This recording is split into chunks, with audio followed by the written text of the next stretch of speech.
हरे कृष्णा। श्रीमद् भगवद गीता 15वां अध्याय। उसके उपरांत श्री कृष्ण भगवान फिर बोले कि हे अर्जुन, आदि पुरुष परमेश्वर मूल रूप वाले और ब्रह्म रूप वाले मुख्य शाखा वाले जिस संसार रूप पीपल के वृक्ष को अविनाशी कहते हैं तथा जिसके वेद पत्ते कहे गए हैं, उस संसार रूप वृक्ष को जो पुरुष मूल सहित तत्व से जानता है वह वेद के तात्पर्य को जानने वाला है।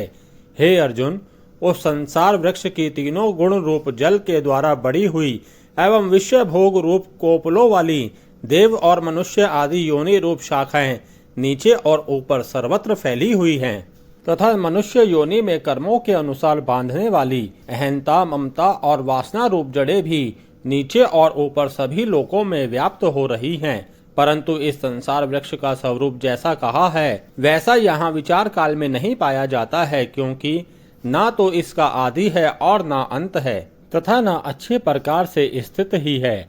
इसलिए इस अहमता, ममता और वासना रूप अति दृढ़ मूलों वाले संसार रूप पीपल के वृक्ष को दृढ़ वैराग्य रूप शस्त्र द्वारा काटकर उसके उपरांत उस परम पद रूप परमेश्वर को अच्छी प्रकार खोजना चाहिए कि जिसमें गए हुए पुरुष फिर पीछे संसार में नहीं आते हैं, और जिस परमेश्वर से यह पुरातन संसार वृक्ष की प्रवृत्ति विस्तार को प्राप्त हुई है, उस ही आदि पुरुष नारायण के मैं शरण हूँ। इस प्रकार दृढ़ निश्चय करके नष्ट हो गया है मान और मोह जिनका, तथा जीत लिया है आसक्ति रूप दोष जिनने, और परमात्मा के स्वरूप में है निरंतर स्थिति जिनकी, तथा अच्छी प्रकार से नष्ट हो गई है कामना जिनकी, ऐसे वे सुख दुख नामक द्वंद्वों से विमुक्त हुए ज्ञानी जन उस अविनाशी परम पद को प्राप्त होते हैं। उस स्वयं प्रकाश में परम पद को न सूर्य प्रकाशित कर सकता है, न चंद्रमा और न अग्नि ही प्रकाशित कर सकता है, तथा जिस परम पद को प्राप्त होकर मनुष्य पीछे संसार में नहीं आते हैं वही मेरा परम धाम है। हे अर्जुन, इस देह में यह जीवात्मा मेरा ही सनातन अंश है और वही स्त्री गुणमयी माया में स्थित हुई मन सहित पांचों इंद्रियों को आकर्षण करता है। जैसे वायु गंध के स्थान से गंध को ग्रहण करके ले जाता है, वैसे ही देहादिकों का स्वामी जीवात्मा भी जिस पहले शरीर को त्यागता है उससे इन मन सहित इंद्रियों को ग्रहण करके फिर जिस शरीर को प्राप्त होता है उसमें जाता है। उस शरीर में स्थित हुआ यह जीवात्मा श्रोत्र, चक्षु और त्वचा को तथा रसना, धारण और मन को आश्रय करके अर्थात इन सब के सहारे से ही विषयों को सेवन करता है। परंतु शरीर छोड़कर जाते हुए को अथवा शरीर में स्थित हुए को और विषयों को भोगते हुए को अथवा तीनों गुणों से युक्त हुए को भी अज्ञानी जन नहीं जानते हैं। केवल ज्ञान रूप नेत्रों वाले ज्ञानी जन ही तत्व से जानते हैं, क्योंकि योगी जन भी अपने हृदय में स्थित हुए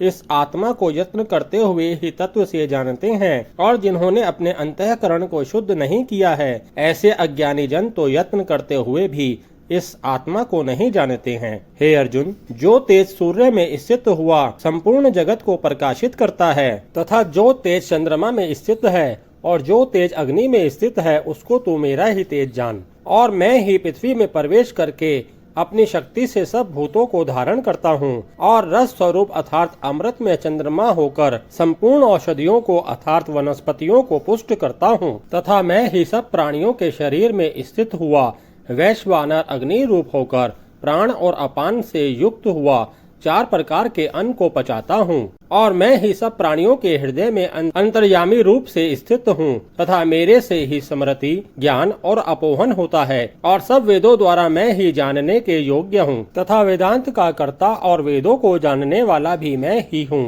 हे अर्जुन, इस संसार में नाशवान और अविनाशी भी यह दो प्रकार के पुरुष हैं। उसमें संपूर्ण भूत प्राणियों के शरीर तो नाशवान और जीवात्मा अविनाशी कहा जाता है, तथा उन दोनों से उत्तम पुरुष तो अन्य ही है कि जो तीनों लोकों में प्रवेश करके सबका धारण पोषण करता है एवं अविनाशी परमेश्वर और परमात्मा ऐसे कहा गया है, क्योंकि मैं नाशवान जड़ वर्ग क्षेत्र से तो सर्वदा अतीत हूँ और माया में स्थित अविनाशी जीवात्मा से भी उत्तम हूँ, इसलिए लोक में और वेद में भी पुरुषोत्तम नाम से प्रसिद्ध हूँ। हे भारत, इस प्रकार तत्व से जो ज्ञानी पुरुष मेरे को पुरुषोत्तम जानता है वह सर्वज्ञ पुरुष सब प्रकार से निरंतर मुझ वासुदेव परमेश्वर को ही भजता है। हे निष्पाप अर्जुन, ऐसे यह अति रहस्य युक्त गोपनीय शास्त्र मेरे द्वारा कहा गया है, इसको तत्व से जानकर मनुष्य ज्ञानवान और कृतार्थ हो जाता है, अर्थात उसको और कुछ भी करना शेष नहीं रहता। इस अध्याय में भगवान ने अपना परम गोपनीय प्रभाव भली प्रकार से कहा है।